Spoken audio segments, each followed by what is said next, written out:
my gosh. Wow. They really are bright blue, guys.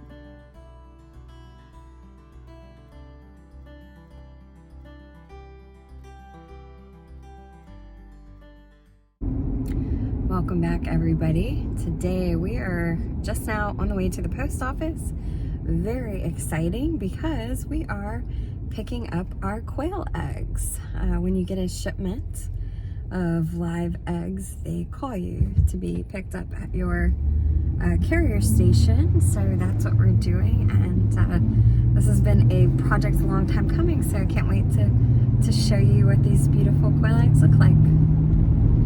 Here they are. The box says fragile, contains eggs.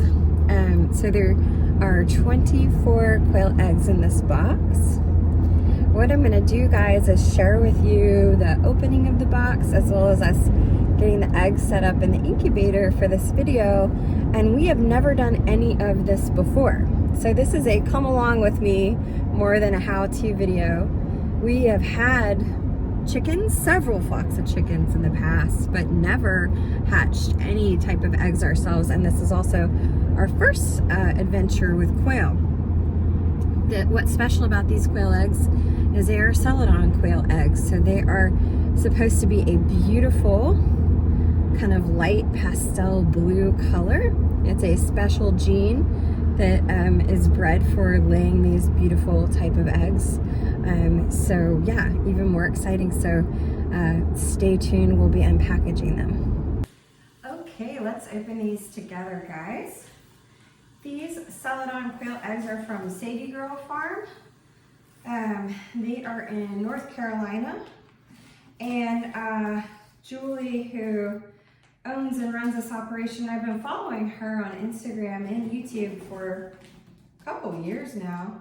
And found her posts about how to free-range pasture-raised quail and tractors to be really helpful.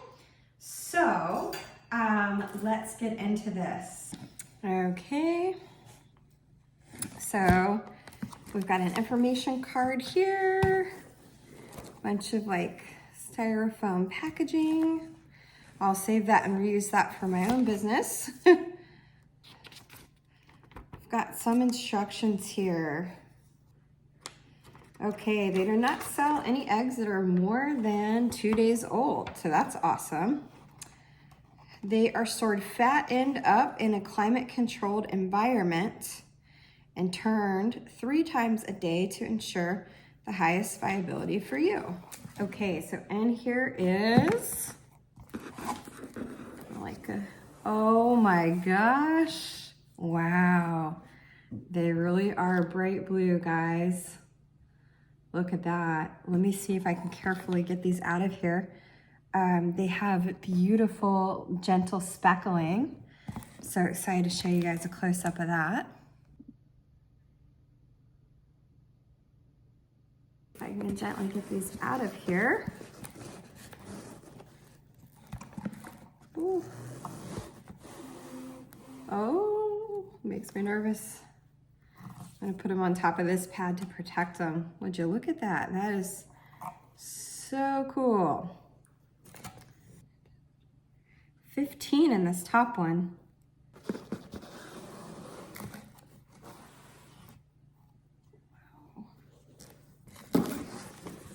Okay, awesome. So the eggs came really securely packaged in all of this foam, and you saw the foam peanuts on top. You can see the blue peeking through there.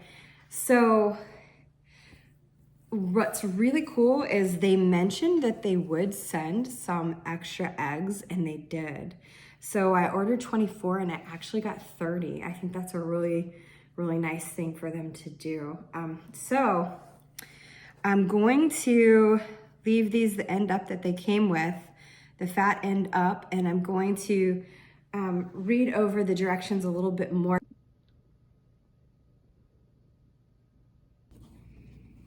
So now I am just gently lifting these out of the foam,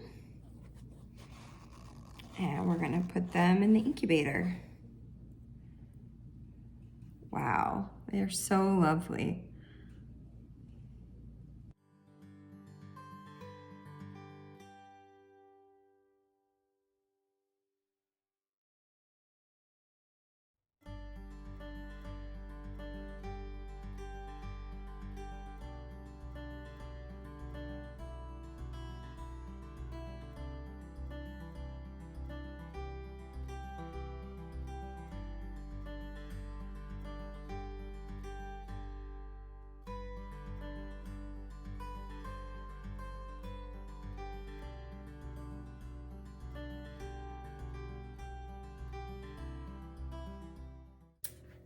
So I've got my incubator set up here just in my laundry room, and this is the same shelves that I use for seed starting. So this is perfectly available since we're no longer starting seeds this time of year. We're using the little giant incubator with the quail rails. And the quail rails are for the automatic egg turner, and you might have seen it, the eggs just fit perfectly in those quail rails. They have to be bought separately from the little giant incubator. This is my first time ever setting this up. I put the rails together and put them in the incubator a couple days ago. It was really easy once I took the time to read the instructions and watch a couple videos. The temperature should go back up to about 99 degrees, which it will stay at the entire time that they incubate, up to 18 days for the incubation time. And we want the humidity to be around 50% until most of the time. We'll increase it later. So I showed you a shot of the gauge on the top, and I'll just continue to check that, and there's a place to add more water to help adjust the humidity. So far it seems like everything is going pretty standard, but like I said, it's my first time. What I like is there are plastic panes on the top so you can see into the incubator, which is nice. I also just wanted to say a little bit more about the type of quail eggs that these are.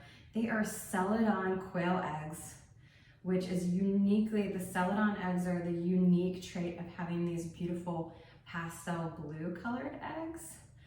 Most other quail eggs are kind of a tannish color with brown spots, and Celadon are a type of Caturnix quail. So these are Caturnix quail, so they can be cared for just like other Caturnix quail. The feathering on the birds will be different. According to Sadie Girls Farms, there's 7 different types of feather colors that we could get. So the quail themselves will look different, but eggs will all be that beautiful pastel blue color, and they have been kind of selectively breeding for years to kind of really stabilize that gene. And I believe that the Celadon gene was first found in Caturnix quail up in Canada, and even though you are starting to see more videos and more information about it, it is relatively rare still. You see most people just having like regular Caturnix quail, at least from the sources that I find online. So I found the beautiful blue color very attractive, and I think that it will help me too, as we'll, like I said, we'll eat the eggs ourselves, but I also plan to reach out to some restaurants and sell the excess at the farmers markets that I'm already attending. So that's just a little tidbit on Celadon, and there's plenty more research that you can do in that area. I wanted to share a few more of the instructions that came from Sadie Girl Farms. Something that differed a little bit is that they are instructing us to go ahead and put the eggs directly into the incubator when we get them, but to not start the egg turner for 48 hours.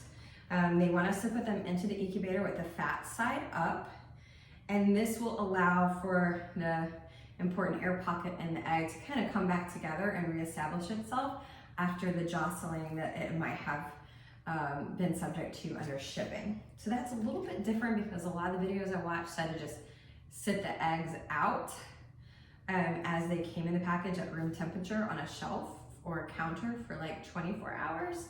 So really not a lot of difference here, other than they just want you to get them into the egg turner and then wait 48 hours, they want you to get them into the incubator and then wait 48 hours to turn on the egg turner.